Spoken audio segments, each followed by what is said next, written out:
What's up, YouTube universe? I'm Dash, and welcome to How to Transit. Today's episode will be about NovaBus LFS and how it became an icon in the city of Philadelphia. But before we get into that story, please be sure to like this video, subscribe to DashTransit as we'll be posting more videos more often, and remember to ring that notification bell so that you're notified when we do. Before we even get to the NovaBus LFS, let's rewind the clocks. It's the 1970s. You have GMC with the fishbowl, Flexible with the new look, and Flyer with the 800 and 700 series. Every city in America would have at least one of these buses, and in Philadelphia, they would have all three. The Flexible new look, GMC new look, and the American General Metropolitan, aka the Flyer 800 series. In the 1980s, SEPTA had to replace these buses with more modern buses. GMC replaced their fishbowl model with a modern model called the Rapid Transit Series, or RTS. SEPTA will receive these buses, and they will be the first buses in the fleet that will be ADA accessible, with wheelchair lifts in the back door, larger destination signs, wider windows, and so much more. SEPTA would then continue from that point onward, ordering buses throughout the 80s from a company called Neoplan. That story will come in another video. In 1984, a company called Volvo would build the first articulated buses to ever operate in the city of Philadelphia. This was a fleet of 50 buses that, unlike the other buses in the fleet at the time, would be 60 feet long, have a bending section in the middle called an articulation joint, and have higher capacity to meet the needs of the city of Philadelphia as a whole. These would operate on routes like the 48, 27, and the 9. But let's focus on those RTSs. Unlike the Neoplan buses, the RTSs were aging way quicker and way more rapidly, to the point where they needed to be replaced long before the Neoplan buses did. As a result, in 1996, the American Icarus 416 would come to the fleet, replacing those GMC RTSs as well as some of the older Neoplans and changing the fleet forever. Yes, I know that at this point, the remaining American Icarus buses were actually NABI 416s. I'm fully aware of this. This is not me misquoting. The order was placed with American Icarus, so that is why I will continue to refer to them as such. Yes, NABI is the company that built the buses after 1997, but in 1996, when this order was placed, it was American Icarus. These American Icarus buses would feature a new color scheme, with a red, white, and blue stripe fading across the top, black windows with a SEPTA logo in the back window. Oh, it was beautiful. But it wasn't the only thing that these American Icarus buses had that stood out. Just watch when the doors open. Welcome to Route 30. What? This bus told me what route it was on? Yeah, that was not something that was common in the 1990s. These American Icarus buses set the standard for what American buses should be from this point onward. But during the time period of them ordering these American Icarus buses, there was also another fleet that had to be replaced. The Volvo articulated buses that were ordered in 1983 coming into the property in 1984 were also aging, but very much in need of replacement, as they had the engine in the middle of the bus, which caused the fumes to rise up and affect the passengers. SEPTA's response? In 1998, they would receive the Neoplan AN460 articulated bus, which would have all the same upgrades as the American Icarus 416 and more. These two were powered by a Detroit Diesel Series 50 engine. Just listen to it.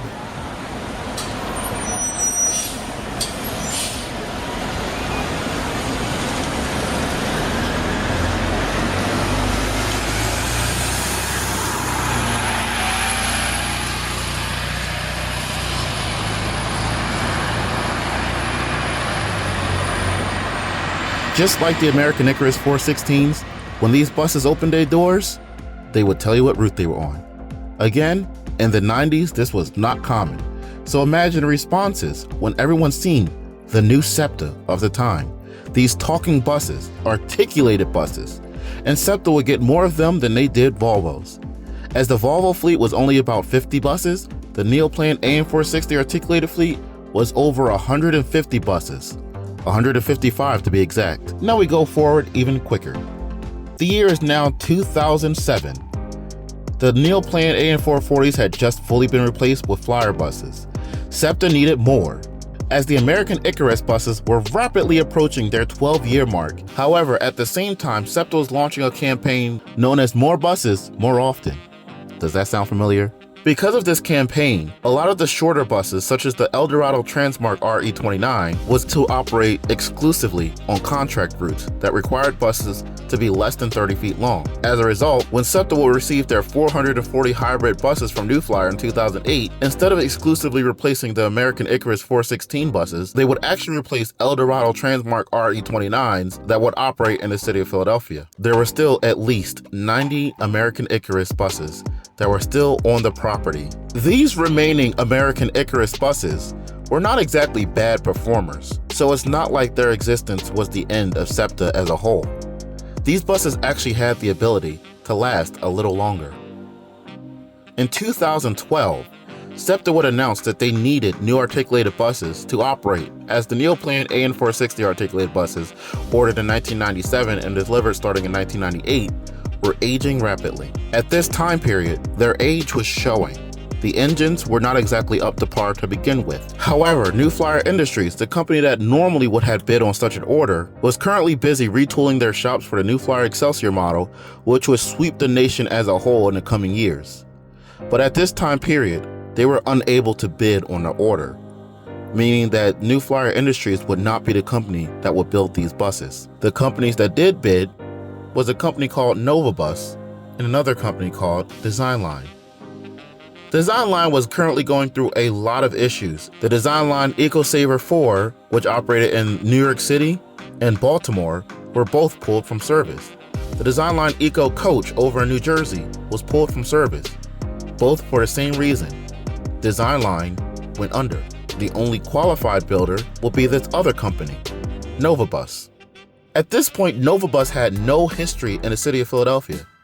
In fact, the closest city that would have NovaBus vehicles would be New York City, unless you're counting the RTS, which technically was a GMC product, but we won't get into that because that's another story that was covered on many other channels before. We're going to focus on the LFS in New York City, and that was the closest city that would have them. So otherwise, SEPTA would have zero experience with this NovaBus LFS. NovaBus at the time was also transitioning from what they called the 3rd generation model to the 4th generation model. The year was 2013. The first NovaBus LFS Arctic was delivered onto the property. The NovaBus LFS Arctic was known for having a strangely shaped roofline, but the ones that came to SEPTA did not have this. In fact, they had a very similar roofline from what we knew from the New Flyer DE40 LFR delivered just 2 years prior. They would also feature the raised destination sign on the rear, much like the New Flyers of the past. At this point, this NovaBus seemed a lot like a New Flyer.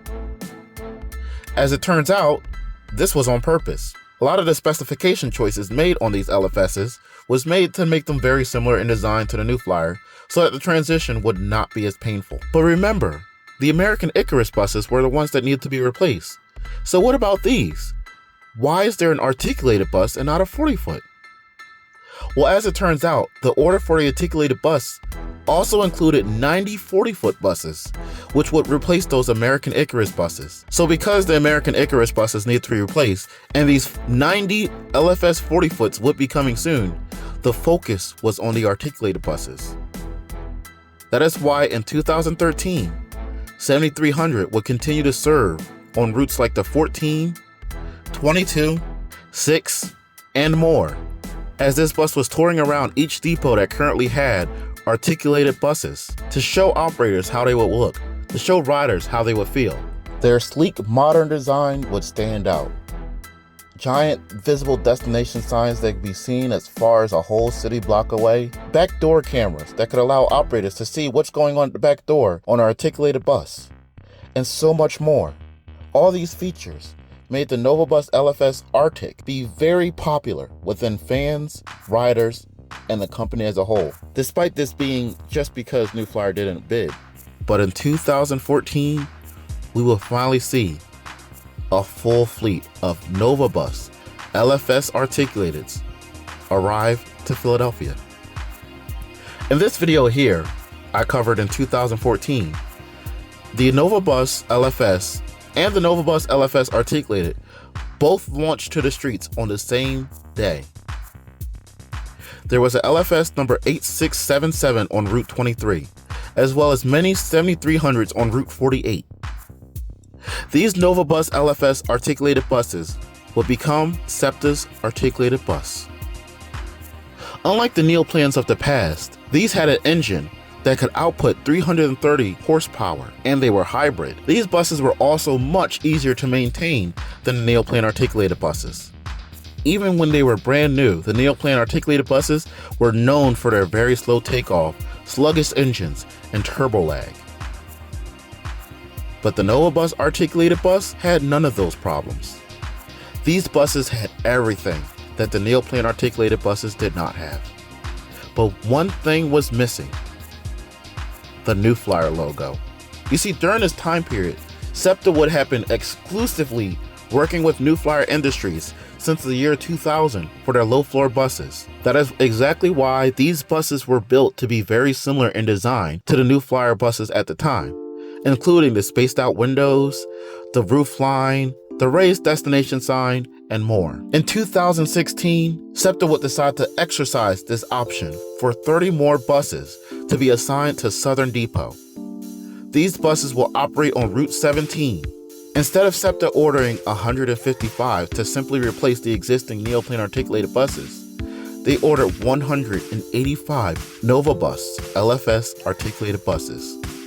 Their sleek bodies, their large windshields, their large destination signs, bringing the same energy to the fleet that the GMC RTSs of the past had once brought to the fleet.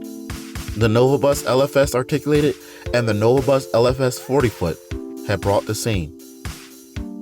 And now here we are today, 10 years after the last of the NovaBus LFS Articulated buses were delivered, and not a single one has been retired from revenue service.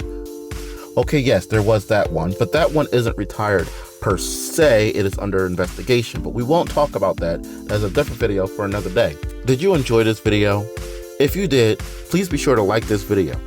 Please be sure to subscribe to DashTransit, as we'll be posting more videos more often. And remember to ring that notification bell so that you are notified when we do. Thank you to channel members Jermon A. Barrios, Penny Manigalt, and Derek Big Papa Tony Higgins. We do offer channel memberships, which will help the channel grow, as well as allow us to produce more videos more often. Thanks for watching. I will see you all next week, and peace out.